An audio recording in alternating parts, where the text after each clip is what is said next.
Hola, bueno, hoy aquí en esta tarde hermosa de verano vamos con la segunda temporada, el segundo capítulo de la serie Mi Otra Yo, para hacer el análisis sistémico.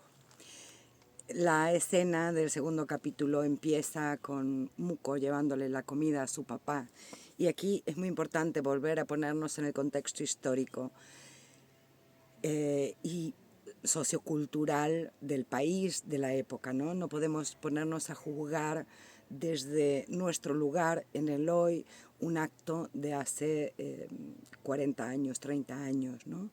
Y tampoco de otro país, porque no es parte de nuestra cultura. No por eso es menos duro para la persona que lo padece.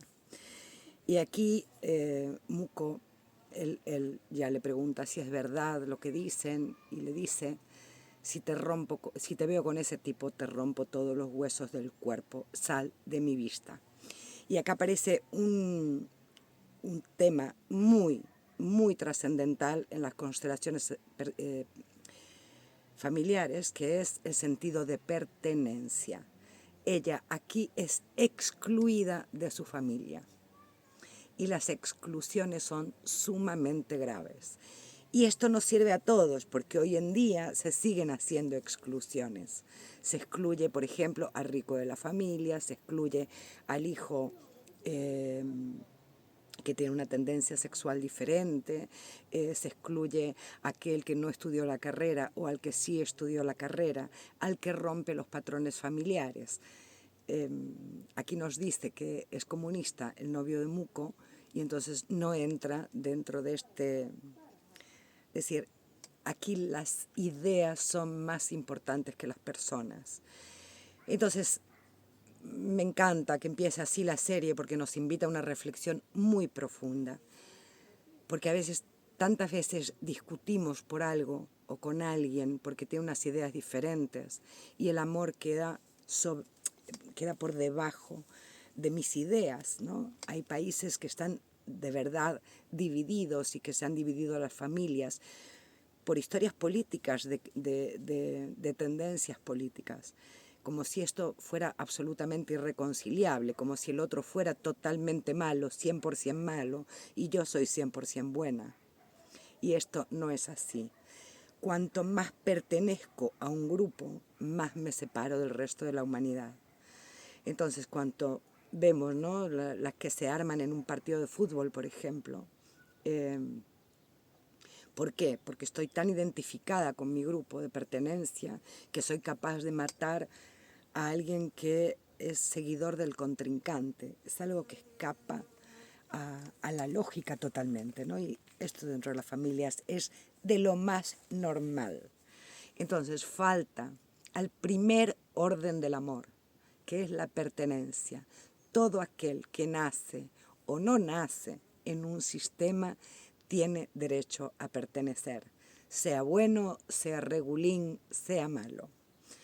Atención aquí porque valen las exparejas, padres o madres de hijos, ¿vale? Yo no las puedo excluir de mi sistema familiar. Son parte de mi familia, han aportado hijos a mi sistema, han aportado energía a mi sistema, ¿vale? Hay otra cosa interesante que es, entendemos en este acto la incondicionalidad de Muko, ¿no? Ella no tuvo amor incondicional de su padre y su madre allí seguramente no pinta nada porque en las sociedades heteropatriarcales y en esa época las madres no opinaban y queda separada de su familia. Entonces su novio le propone la fuga y esto es muy memoria agua. Muy memoria agua. En astrogenealogía lo vemos, ¿no? Son memorias de madres y abuelas de alguno que se tiene que fugar. Se tiene que fugar porque ya quedó excluido del sistema, ¿no? Entonces también vemos el amor de ese novio que está dispuesto, porque tiene un negocio enfrente del padre, que esto lo vemos en la serie, está dispuesto a dejarlo todo para irse con Muko y el bebé que es de los dos. Entonces, interesante aquí, ¿no? Como a ella esta incondicionalidad que vemos en toda la primera temporada y en el primer capítulo le prende tan fuerte Una es por esta situación, pero no es la única situación. La segunda es la que vamos a ver en la constelación. Como ella tuvo el intento de terminar con ese embarazo frente al momento de desesperación, decir, se fuga con alguien, es rechazada en su familia y lo matan estando embarazada, es decir, es el horror. Y voy a explicar algo también de la fenomenología en la constelación después. Entonces, cuando hay un intento o un no deseo de tener un hijo y este hijo aún así nace, muchas veces las mamás se vuelven ultra sobreprotectoras, pasa de lo normal. Es como un intento de reparación a lo que fue, al sentimiento que hubo, ¿no? O madres que no se han planteado la posibilidad del aborto, pero sí que han tenido los sentimientos, ¿no? de rechazo a ese bebé. Entonces a veces se sobrecompensa con algo que excede también los límites, porque en definitiva yo os había comentado en la primera temporada en algún vídeo, cuando yo sobrecompenso me voy al otro polo, ¿no? La pila tiene un polo positivo, un polo negativo, no porque sea bueno o malo, tiene dos polos opuestos. Si yo me voy al otro polo a sobrecompensar, en realidad no salí de mi pila. Es el mismo conflicto desde el lado opuesto. Entonces vemos que detrás, yo os había comentado en las conclusiones del final de la primera temporada, como un cáncer no se fabrica en una sola generación, ni se fabrica con un solo hecho, ¿no? Estamos como un poquito mal acostumbrados y si ay, no puedo resolver, esto no lo puedo resolver, no doy resuelto el conflicto. Es que a veces viene heredado de varias generaciones, de varios hechos muy graves. ¿Vale? Ya el asesinato del papá de Sergi es un hecho grave. Segundo asesinato del padre adoptivo, que también es totalmente incondicional. No es mi hija, era mi amigo, lo asesinaron. No mates a esta niña, yo me quedo contigo y la crío como si fuera mía. Otra incondicionalidad enorme. Pero esto, claro, pesa a los hijos muchas veces, ¿no? Porque lo vimos, que Muko se olvida de vivir, ella no vivió su propia vida. Es muy, muy impactante todo esto, ¿no? Es realmente profundo. Tenemos que ir ahí y hacer, porque nosotros juzgamos a nuestros antepasados desde la visión del hoy y no tenemos ni la menor idea de lo que han podido pasar. No hemos vivido ni siquiera su situación sociocultural, su época. Entonces hay este dicho, mi abuela siempre decía, la gente dice, todo tiempo pasado fue mejor. Dios mío, ¿no? Decía ella, se agarraba la cabeza, no, que iba a ser mejor. Cuando trabajabas en una fábrica, 12 horas diarias, incluidos los sábados con 13 años, no eran mejores los tiempos. Fueron tiempos muy duros lo que pasaron nuestros antepasados. Vale, y hay otra cosa que vuelve a repetirse en la serie, empieza la segunda temporada con el parto en el algodón, era muy mal parto, y los gritos, y tenemos aquí el parto de Leila, que vuelve a ser desesperación, gritos y demás. Y esto sí que me parecía fundamental explicarlo, porque también es una programación. La mayoría de los partos solo hay que asistirlos, solo hay que estar vigilantes, pero el parto es algo natural, más allá de los cambios en las pelvis que hayan pasado evolutivamente. Los recuerdos, siempre se cuentan los malos partos y hay mucho miedo, es cierto, hay épocas donde se morían muchas mujeres de parto, se morían muchos bebés. Nosotros hicimos un estudio aquí que se habían muerto durante el primer año 9 de cada 10 bebés nacidos. Es una locura, es una locura. Una locura. Ahora, esto es impensable. Casi no nos enteramos de esto. Hay muchos países del primer mundo que también pasa esto, porque no tienen medicina gratuita y las madres están sin asistencia y también los bebés, y no hay los reposos necesarios, uno no puede dejar el trabajo y demás, ¿no? Que baja mucho la esperanza de vida, pero porque la baja esta problemática de no tener medicina incluida del Estado. Aquí en España tenemos una de las mejores medicinas del mundo, realmente somos unos afortunados. Los gritos de los partos, como esta desesperación, esta cosa, arránquenmelo y demás. Y aquí hace otra hipervaloración al epidural. No es más fácil tener una cesárea con un parto natural, uno al día siguiente está caminando tranquilamente, esto también lo deja claro, que la cesárea tiene su parte cómoda y tiene una parte no cómoda. Pero sí que hay una transmisión histórica que también nos condiciona durante el parto. Fijaros, si os voy a contar algo sumamente personal, a mi abuela le dijeron que cuando se sintiera morir estaba de parto.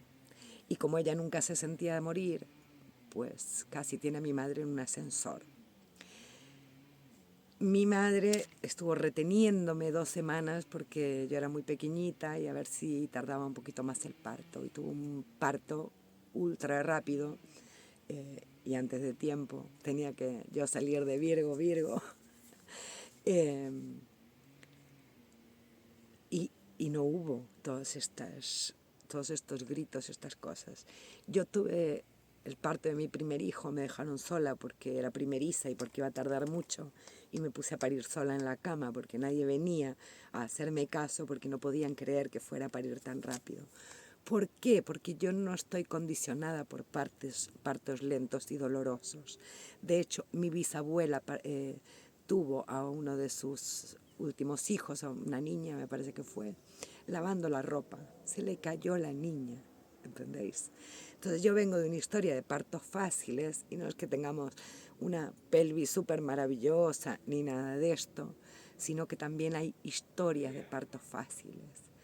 Entonces tenemos que tener cuidado qué es lo que contamos a las jóvenes, qué contamos a las embarazadas. Yo recuerdo estar esperando para hacer una ecografía y estaban contando barbaridades, ¿no? Y decían, no tienes otro lugar donde contar esto, ¿no? Es decir, un montón de mujeres aterradas y teniendo a señoras contando entre sí, la que se murió de parto, la otra que no se murió y demás. Es decir, tenemos que tener aquí cuidado porque esto también crea hace como un egregor, ¿no? De que el parto es tremendo. Entonces, odio profundamente todas las películas que hacen estos partos, además como en 10 minutos, como que se acaba el mundo, y no en todos los partos es así. Seguramente, ojalá me comentéis las que estuvisteis partos maravillosos. Yo os juro, y nadie me creía, me decían que me lo inventaba, que yo podría haber parido todas las semanas, tanto a mi hijo como a mi hija. Es decir, no tendría embarazos todas las semanas, pero sí podría parir todas las semanas, porque realmente mi marido quedaba asombrado, ¿no? Asombrado. No tuve ninguno de los síntomas, incluso después del parto, bueno, salvo los temblorcillos de frío, pero nada más. Entonces, aquí hay que tener cuidado con las historias que transmitimos también, ¿no? Y darnos la oportunidad de hacerlo diferente también en eso. Si toda mi familia tiene una historia de malos partos, ¿por qué yo no lo puedo hacer diferente? Y darme esa oportunidad, ¿no? Y atenderme y reconocerme en mi cuerpo y atender mi cuerpo de manera también que pueda tener un parto maravilloso. Y perdonar que me alargue en esto, pero es un tema muy, muy delicado, porque la herida de abandono justamente se crea, todos tenemos una pequeña memoria de herida de abandono, que es el salir del útero materno. El bebé no diferencia lo que es el útero materno, bueno, cuando sale tampoco diferencia entre su madre y él, ¿no?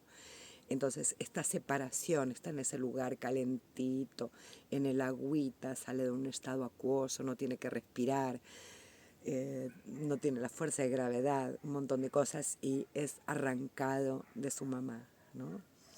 Eh, por eso todos estos cambios que se han dado, ¿no? De tener a los bebés cerca, de poder tener esa presencia, incluso cuando con los prematuros, que ha cambiado tanto este asunto. Os quería comentar también que los problemas de nacimiento, esto lo podemos observar en astrogenealogía, en las matrices perinatales, por lo tanto, si tuviste muchas ocasiones próximas a la muerte en el embarazo de tu mamá, o, o durante el parto, o tu hijo tuvo que ir incubadora, o tú misma tuviste que ir incubadora, este es un tema importante a trabajar, ¿vale? Porque la herida se hace muy profunda, se hace como muy intensa, porque esa herida de separación que ya es natural se agranda. Entonces, este es un tema importante a trabajar, porque tuve una colega que hicieron un estudio precioso con muchos niños de un colegio, averiguando cuáles podían recibir ayuda, cuáles no, cuáles tenían iniciativa, cuáles no. Entonces, los partos donde fueron ayudados y han sufrido por ser ayudados, imaginaros un parto con forceps, con ventosa, estos niños son reacios a recibir ayuda. ¿Por qué? Porque la ayuda les fue dolorosa. Entonces, estos son temas importantes a trabajar, ¿vale? No os quedéis ahí con esto navegando permanentemente porque es un temazo, es de mucha profundidad, porque no es ese momento de la vida, ¿no? Cuando hubo muchas ocasiones en el embarazo estar cercano a la muerte, también puede haber tendencia a la muerte durante la vida, ¿vale? A volver a ese útero materno donde no pasaba nada, ¿vale? Aquí vale el hacer este vídeo más largo porque es un vídeo, de esto se tratan los análisis, no solamente analizar la serie en sí, sino poder llevarlos a la vida, ¿vale? Muy bien. Bueno, y vemos aquí cómo Fico también es incondicional. Está allí, Muko es incondicional, está allí, sea invitada, no sea invitada. Entonces, alrededor de Sevgi hay gente incondicional. Por esta desincondicionalidad y por este rechazo y por esta exclusión que hubo ya en el sistema. Entonces, ¿no? Como cuando os digo, ¿no? Que uno en pareja encaja como engranajes y a veces tiene lo que necesita. Y a Sevgi justamente lo que le está molestando es esta incondicionalidad, porque ella no puede tenerla en este momento, no la tiene ni consigo misma. Está intentando hacer ese reencuentro consigo misma y a tener esa incondicionalidad con ella. ¿Qué pasa? Que esta incondicionalidad, su cáncer es parte de esto. Y entonces volvemos al primer capítulo de todos, de la primera temporada, cuando Samán le preguntaba si podía agradecerle al cáncer, ¿no? Porque esto es parte también de todo este sistema. Fijaros cuál es la fuerza, ¿no? De un sistema. Es realmente poderoso. Es impactante. Bueno, yo estoy muy emocionada porque ayer fue la graduación también. Y bueno, tengo que decirlo porque soy muy orgullosa. Me hicieron una mención especial y mis casos van a aparecer en un libro denso, nada más y nada menos que denso de Paola. Así que imaginaros qué emoción. Porque bueno, soy un poco especialista en los análisis y mis análisis para él han sido excelentes. Así que estoy súper festejo, pero estoy más sensibleta. Vamos a ver. Vemos también aquí a Ada como da seguridad constantemente, ¿no? Como ofrece esa mano protectora, como está ahí en lugar de Erdem.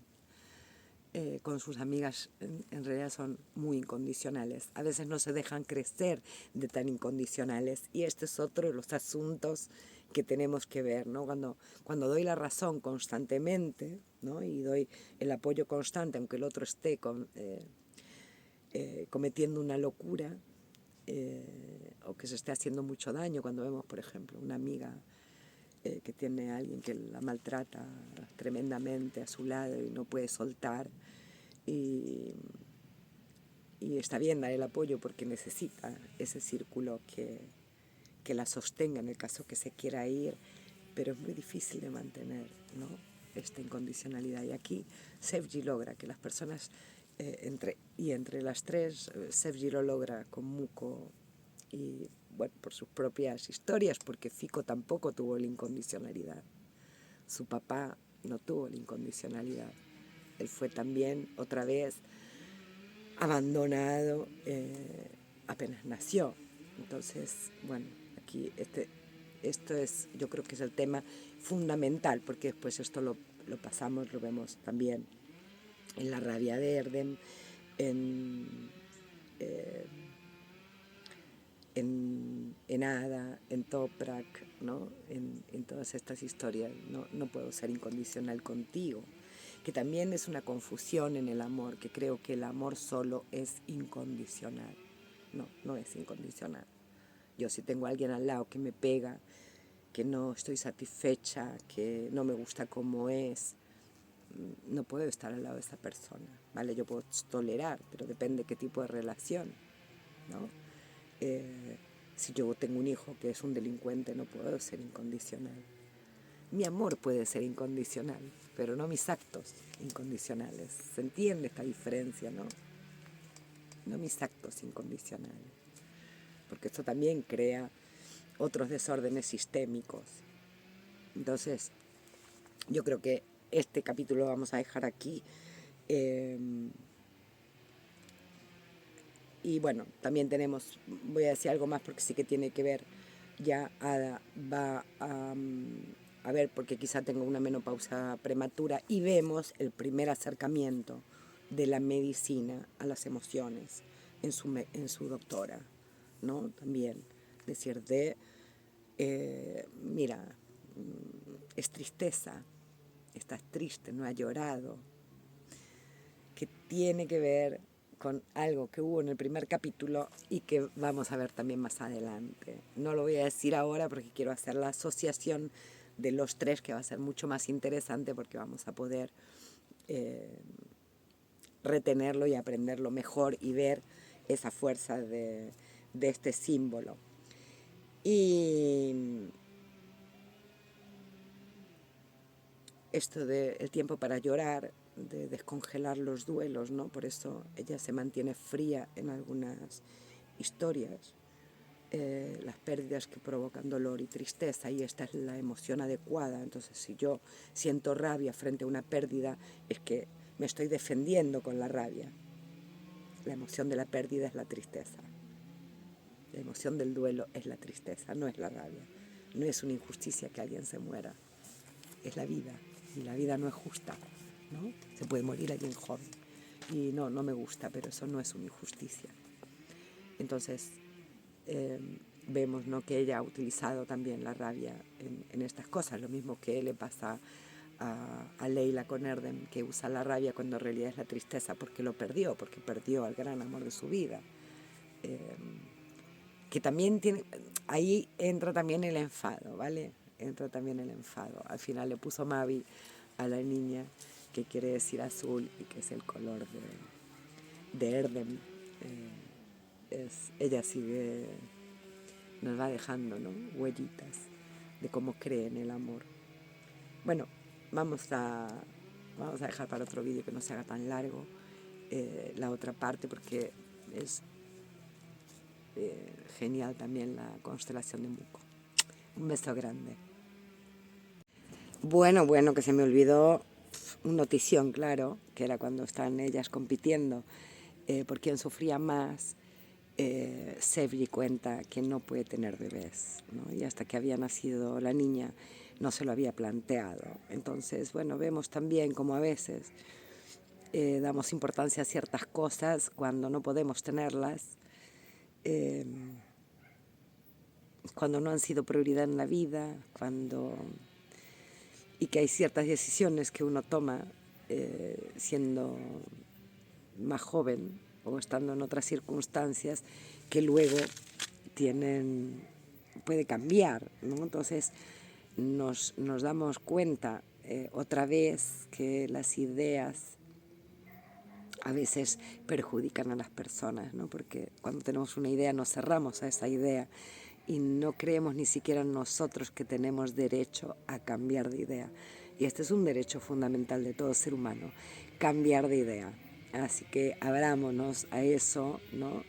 No significa no poder dar un paso en la vida porque a ver si cambio de idea, pero sí con decisiones trascendentales, abrirse a la posibilidad de que un día puedo pensar diferente, ¿vale? Tiene que ver también con todo esto que vimos antes.